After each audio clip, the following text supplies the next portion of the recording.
All right, from the very beginning, why don't you just tell me a little bit in a nutshell, what is this book about, the price of of the ticket?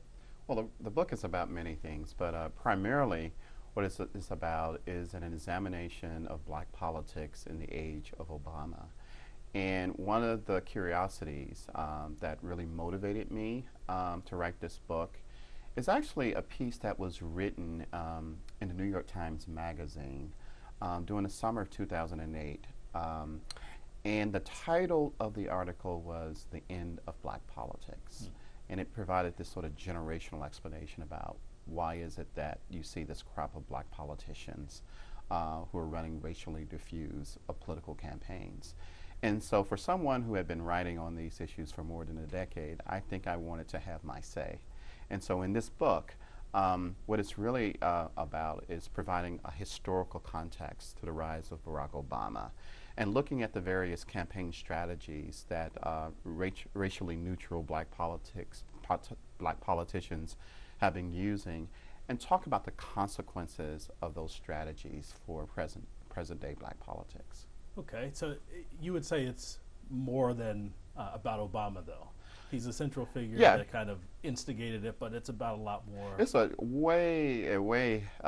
lot more. I think history is very important to sort of figuring out what's going on at the moment. And so not only it's about sort of grounding the rise of Obama within history, I talk about sort of Shirley Chisholm, Jesse Jackson campaigns. I talk about Chicago politics starting way back in 1928 with the first black congressman coming from the south side of Chicago. And I talk about these ideological fissures within black communities around liberation theology, prosperity gospel, and this long history about the politics of respectability, looking at sort of the need of black elites to raise up the what I would describe as the untalented nine-tenths within the black community to present a positive face to America, to white America, about racial progress. And so the rise of Obama is within all these contexts, and to sort of explain the 2008 race and what Obama did as a candidate, particularly when he faced issues of race, it has to be anchored in these trends, these ideological trends that are developing within black communities and the history that the rise of his campaign came out of. I gotcha. And tell me a little bit before we get into some of the details of the book that you spell out nicely there. We're going to touch on most of those. Tell me a little bit about what it was like to write the book, to do the research for it. You make note that you're a political scientist. Often political scientists, we're stuck in our numbers and our stats and in the present context. What was it like for you to look back in this sort of historical context? Right. That's an excellent question because this was a very different book for me to write. I'm pretty much your conventional political scientist. I run statistical models. I do survey work. I may do a little ethnography here and there, as I did in my first book on the Black Church. But basically, I'm looking for statistical rigor and theoretical contributions. But I really felt, in many ways, is that the work that I've done hasn't really spoken directly to issues that I think are important to black politics. And I think it's really crucial at this moment, but because I think there is a lot of amnesia going on about what those political struggles meant for black communities. And so it was inspiring in many ways and a little bit fun to sort of go and to think back decades before, to delve into the history, to sort of put together all the interesting characters in places like Chicago. And there are plenty of characters that I wrote about and couldn't write about because I didn't have the space. And so it was just a really fun book to do, and it really got me out of the being the sort of the normal political sort of normative neutral political scientist. Great. All right. Well, let's start at the beginning. You start off chapter 1 talking about this idea of the clash. Tell us a little bit about what that is. What is the primary distinction or fissure in black politics as you spell it out in this chapter? Right. Well, the big difference, and it's just not, I want to be clear, it's just not black politics, it's specifically black electoral politics. Okay. Because right in the mid-1960s, when we have discussions about voting rights and the voting rights bill, black leaders, black spokespeople begin to talk about what their vision of what black people in politics, in electoral politics should look like. On one side, you had Malcolm X and his famous speech, The Ballot or the Bullet, Right. where he talked about black voters shouldn't be taken for granted, that there should be basically community-centered issues that matter no matter what the color of the politician is. And so, and that those politicians should be held accountable based on what they did or did not do in the interests of the community. On the other side, you had a more coalition-focused perspective.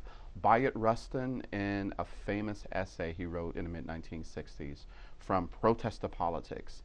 And he really was trying to steer the protest movement into electoral politics as a part of black voters becoming a part of the Democratic Party coalition.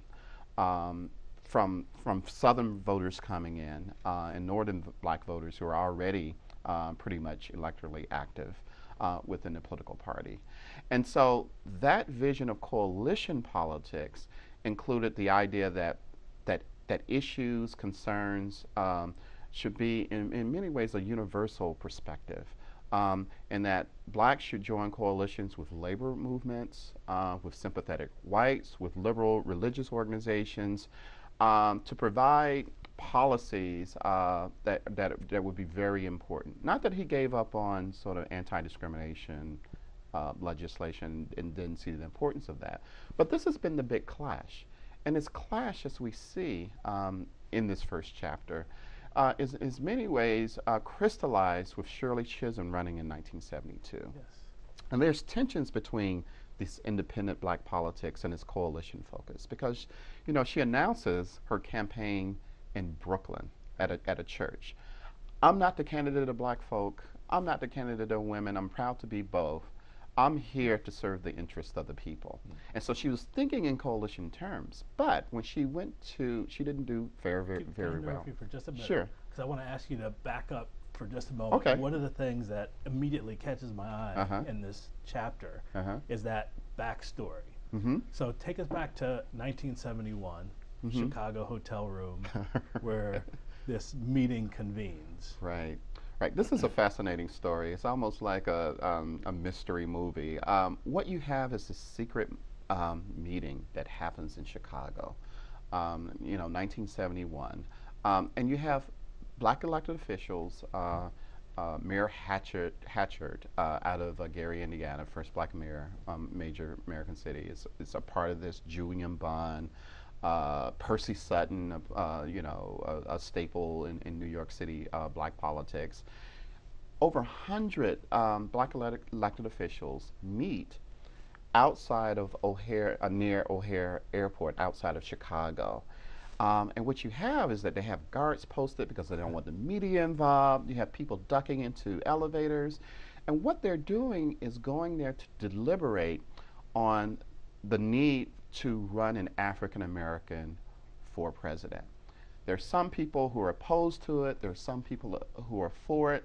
Some people think there's a better strategy, pick the most liberal and viable white candidate who would be accountable to the black community if he is elected. You have some people saying, well, no, we should, including Jesse Jackson, 1971, who say, well, no, we should run a black candidate, and then we know that person's going to win, but we want to use the votes, the delegates that are accumulated as leverage at the community so we can get, patronage, get policy issues that are important to us. And so all of this leads the next summer in 1972 to the National Black Political Convention in Gary, Indiana, where you have all these black delegates for a black political convention trying to negotiate policy positions Some of the stuff is universal policies like healthcare. Amiri Baraka is a part of this. You know, his famous speech, you know, is nation time, is nation time, is nation time. And so you have this sort of grassroots effort to place black issues on